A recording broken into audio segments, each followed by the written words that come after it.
that the amount of stress that these couples are going through is similar to somebody going through actually cancer treatments. That is the road less taken. And once you start to do that, the body slowly starts to see that it's actually safe. You are more prone to getting other issues because the body is not working at its optimal level.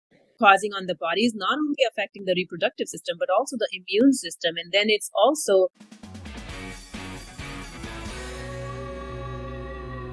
mental health. How important is mental health for individuals or couples going through fertility journey? So recently there was a research done actually that looked more closely into especially the couples who are struggling with, issues related to infertility. And they found out that the amount of stress that these couples are going through is similar to somebody going through actually cancer treatments and HIV treatments, which I think is mind blowing because we haven't actually looked so closely at this issue up until now. So I think that right there shows that the impact is significant. And another thing to keep in mind is that the stress that is causing on the body is not only affecting the reproductive system, but also the immune system. And then it's also making the immune system and the body's responses to the stressors weaker. So now, not only it's a fertility issue, but also then you are more prone to getting other issues because the body is not working at its optimal level.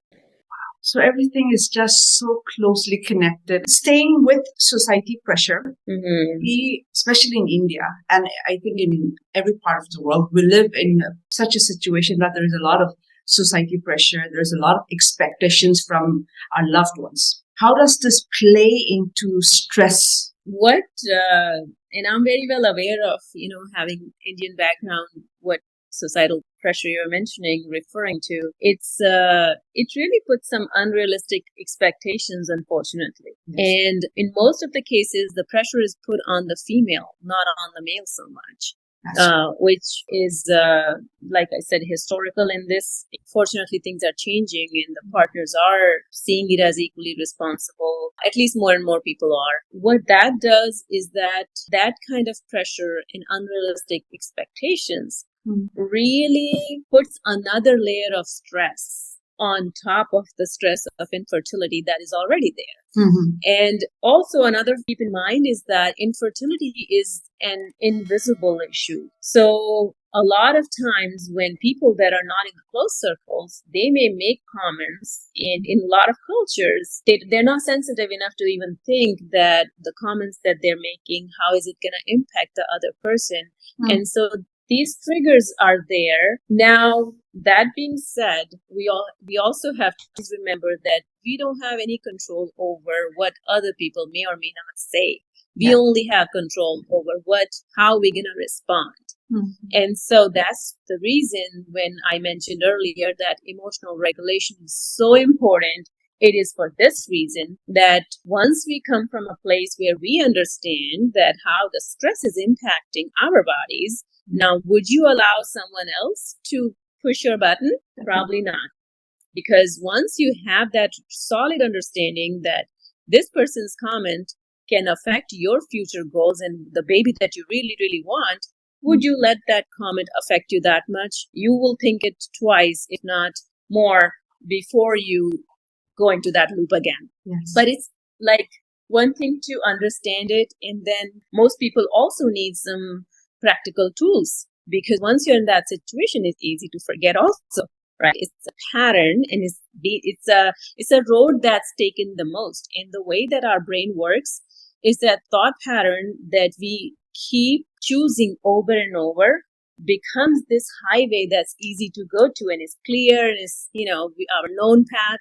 And so mind naturally wants to go there right away. However, there are other roads less taken, same way in our, neural pathway as well, where you choose that I'm not going to give the same response this time. I'm actually going to practice whatever the, tool that you might have. It might be breathing technique. It might be something else to allow you to process that emotion, stay in control, not react, And that is the road less taken. And once we start to do that, the body slowly starts to see that it's actually safe and it's okay, and it does not fall from reaction every time. So it is definitely multifaceted approach, and that is what we do in our program as well, to really look at it in all the different ways and give you the tools that you need.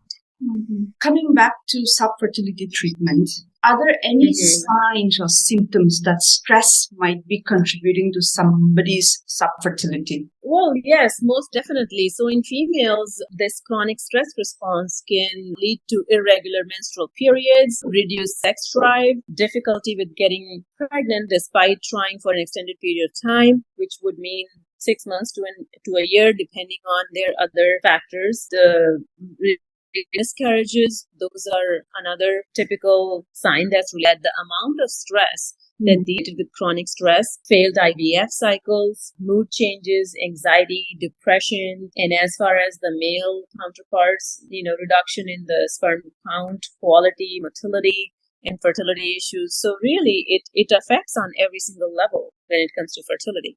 Wow. And I was thinking that if you are stressed, your blood pressure might go up, your skin might become dull, and your hair might become like straw. And that was my understanding of stress. Which is, but it's also affecting other areas that are less talked about. Yes. And hence, so important that we are discussing this.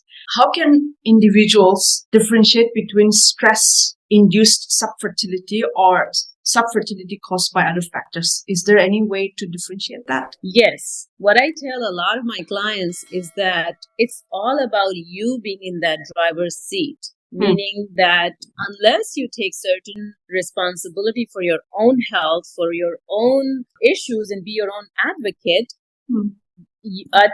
unless you're doing that, you are basically left in the hands of whoever is your medical provider or whoever is your team, and you basically feel like you have no control. However, things like taking a reproductive health diary where you record, track the menstrual cycle, there are tools out there for the ovulation tracking and, keeping track of that, the fertility window. Those are some of the things that, again, getting in touch with your body and understanding how you doing in that aspect.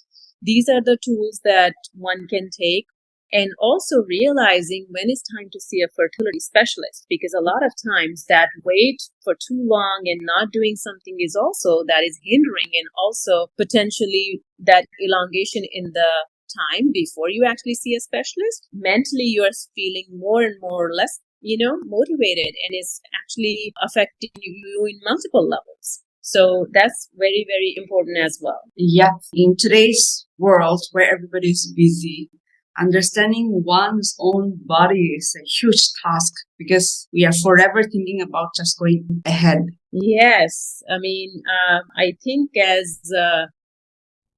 as females, we are naturally more in touch and sensitive to a lot of things that our bodies, because the bodies are constantly communicating. Yes. It's for us to slow down and really listen to it, but the body is always communicating. It's for that reason that now it has come down to this crisis for us as a society, that if we don't stop now, the results are not going to be good at all. It's going to be very bad. But the basic idea is that understanding your body. What type of fertility clients are suitable for your coaching services?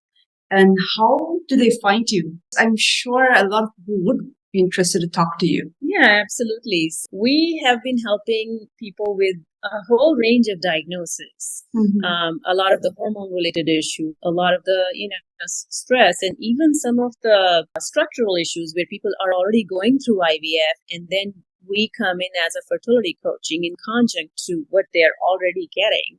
And so it's a more comprehensive and more whole approach to combine the two, right? But I think what's more important is that we as people are two types of people. One who put their responsibility to their circumstances and say that I'm the victim and it's the fault of that situation. That's type one.